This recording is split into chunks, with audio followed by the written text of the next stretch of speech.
জিনা করেছি, সুদ খাইছি, ঘুষ খাইছি, টেন্ডারবাজি করছি, চাঁদাবাজি করছি, মানুষের সম্পদ আমি হরণ করেছি, আমি দুনিয়ার সব অন্যায় করেছি গণবী। এর ফাঁকেও আমি আপনি রাসূলের উম্মত, আপনাকে আমি মহব্বত করেছি। চিল্লায়া কান সুবহানাল্লাহ। ইয়া রাসূলুল্লাহ, আমাকে ছেড়ে আপনি যাবেন না।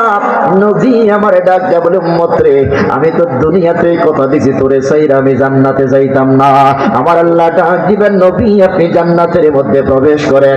আমার নবী ডাক দেয়া বলে, আল্লাহ আমি না কথা দিলাম আমি একটা উম্মত জাহান্নামে রাইখা সন্তুষ্ট হব না। আপনি বলেছেন আমাকে সন্তুষ্ট করবেন, আমি এখনো সন্তুষ্ট হই নাই।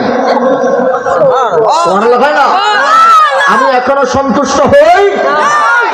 আপনি না আমারে কইছেন সন্তুষ্ট করবেন, তো হ্যাঁ কইছি, তো ফিরতাম না, কইছি কথা ফিরতাম না। আমি তো এখনো আল্লাহ সন্তুষ্ট হই নাই। তো কখন হইবেন?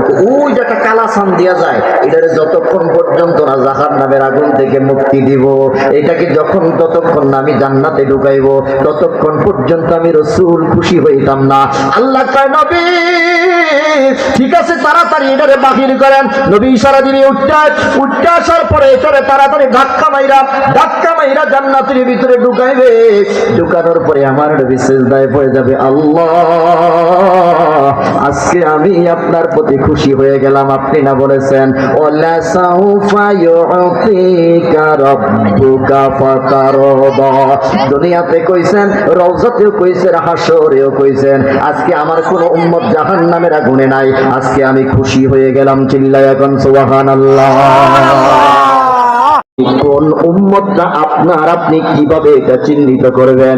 আমার নবী ডাক দেয়া বলেন, আয়েশা রে, জিনিসটা বড় সহজ। সুবহানাল্লাহ বলেন বলেন বলেন, আল্লাহু আকবার বলেন। আরে নবীর পাগল যারা, তাদেরকে নবী চিনবে না? আরে কথা বলেন, চিনবে না? আমার নবী ডাক দেয়া বলে, আয়েশা এদেরকে চিনার আলামত হলো দুইটা। আমার উম্মত চিনার আলামত কয়টা? আরে বলেন আল্লাহু আকবার। আম্মা জান আয়েশা ডাক দিয়া বলে, ইয়া রাসূলুল্লাহ, ইয়া হাবিবাল্লাহ নবী, দুইটা আলামত কি? বলে, আয়েশা রে, এই শীতের মধ্যে শীতকে উপেক্ষা করে যারা 5 ওয়াক্ত নামাজে ওযু করবে, কুররাম মুহাজ্জালিন, এ আয়েশা 5 ওয়াক্ত নামাজের ওযু যারা করবে, এদের প্রত্যেকের ওযুর জায়গার মধ্যে আমার আল্লাহ নূর দিয়ে দিবেন। সুবহানাল্লাহ। হাশরের ময়দানে শুধু আমার উম্মতের ওযুর স্থানগুলোর মধ্যে নূর থাকবে, আর কোন নবীর উম্মতের চেহারা, হাতে পায়ের মধ্যে নূর থাকবে না। ওই নূরওয়ালা মানুষগুলো দেখলেই বোঝা যাইবে এরা আমি নবীর পাগল উম্মত। সুবহানাল্লাহ বলেন। আম্মা জান আয়েশা ডাক দিয়ে বলে, নবী গো 2 নাম্বার আলামতটাকে?